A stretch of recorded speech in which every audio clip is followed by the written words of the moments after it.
Biden branded surrenderer-in-chief over Afghanistan and speech blunders in Trump team vid as calls grow for impeachment.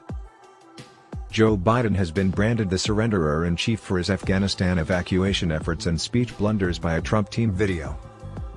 The film presents a compilation of moments through Biden's tenure as the Trump administration urges this is not the American we know and says we will hold him responsible. The Trump administration urges this is not the American we know. Credit Donald E. Trump.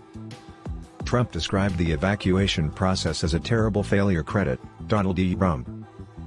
This is not the America we know. The text below the video reads, Joe Biden promised Americans a future of growth, strength, diplomacy, and power. He told us America was back. Instead, he withdrew troops from Afghanistan before removing our weapons, our allies, or even our own citizens. Joe Biden has backed down to our enemies and failed to protect our allies. Under Joe Biden the Taliban is back, not America.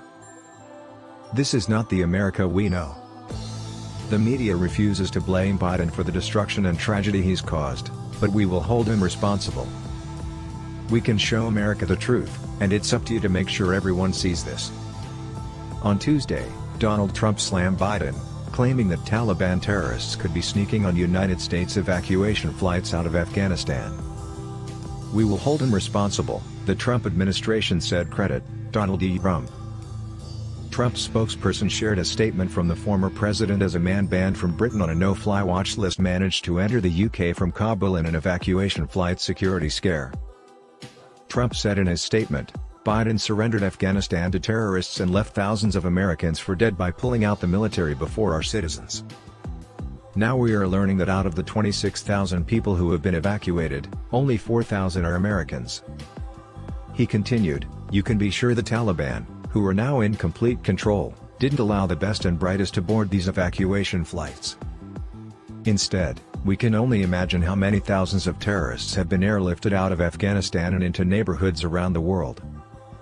Donald Trump Jr. tweeted, they impeached Trump over a phone call, but stranding thousands of Americans in a terrorist-controlled country is just fine. Biden was bashed for his address on Tuesday regarding troop withdrawal. Credit Donald E. Trump. Terrible failure. Biden was bashed for his address on Tuesday regarding troop withdrawal as he spent the first portion of it discussing the economy and domestic politics. One posted on social media, we've been waiting for Biden to talk about Afghanistan all day and he comes out and talks about building back better. We may not have a country to build back anything if he keeps up his actions. Previously, Taliban henchmen had warned there would be issues if forces didn't leave the county on the August 31st deadline. Trump described the evacuation process as a terrible failure with no vetting. How many terrorists will Joe Biden bring to America? We don't know.